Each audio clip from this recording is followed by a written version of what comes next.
Their plans were quite precise.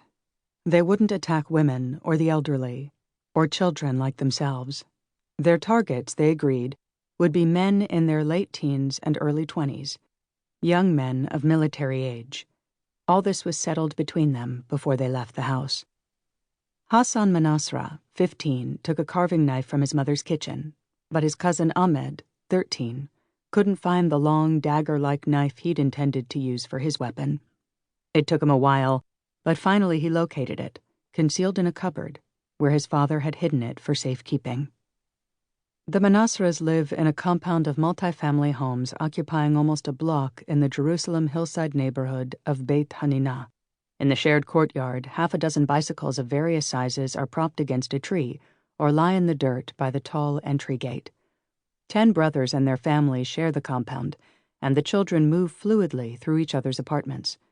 Uncle or father, sibling or cousin, it makes little difference. While the stairwells have the provisional, still-under-construction look of dwellings in a constant state of addition, the rooms inside are furnished rather formally. Prints of alpine landscapes, velvet-covered sofas, lacy tablecloths. In Ahmed's bedroom, the sheets have cartoon figures of astronauts. It's the home of a modestly prosperous clan whose breadwinners run a family-owned grocery store, or work in trades or in transportation. Until October 12, 2015, Hassan and Ahmed followed the same schedule as all the school-age cousins in the household.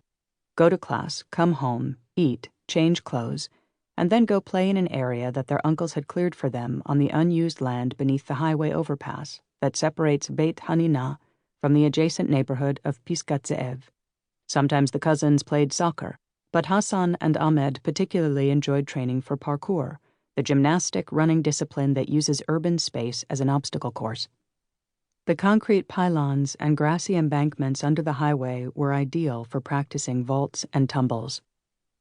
The highway divides 2 East Jerusalem neighborhoods, the House of Hanina and the Peak of Ze'ev, that face each other across a shallow valley. Both are long-settled places. Beit Hanina was home to a few farming families as early as Canaanite times. In Pisgat Ze'ev, excavations have uncovered ritual baths from the Second Temple period. Both neighborhoods have seen explosive population growth since 1967, when Israel captured this territory from Jordan in the Six-Day War.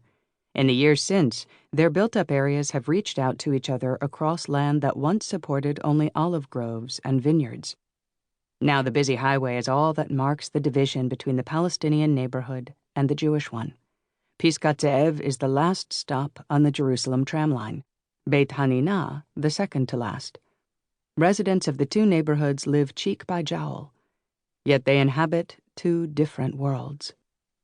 Pisgat Ze'ev, named for the revisionist Zionist Ze'ev Jabotinsky, was one of the new settlements rapidly built on land annexed by Israel after the war, intended to connect and thicken the Jewish areas of East Jerusalem. Although the annexation remains illegal under international law, the United States, for one, does not recognize it. Pisgat Ze'ev is now one of Jerusalem's largest neighborhoods, with some 42,000 residents, around 500 of them Palestinians. Shady trees have grown up, softening the lines of its medium-rise stone-clad apartment blocks and humming commercial areas. Beit Hanina has grown organically over time from its village origins, and it contains a range of old and new homes. Some 35,000 Palestinians live there, on land Israel has annexed. Another 1,000 have been severed from their neighbors by the building of the separation barrier a decade ago, after the wave of suicide bombings that characterized the uprising known as the Second Intifada. The looming concrete wall, which mostly divides annexed land claimed by Israel from occupied land administered by the Israeli military, has huge implications. Those on the Palestinian side may not cross into annexed East Jerusalem to go to work or school, to visit family, to buy groceries, without a temporary pass issued at the discretion of the Israeli authorities.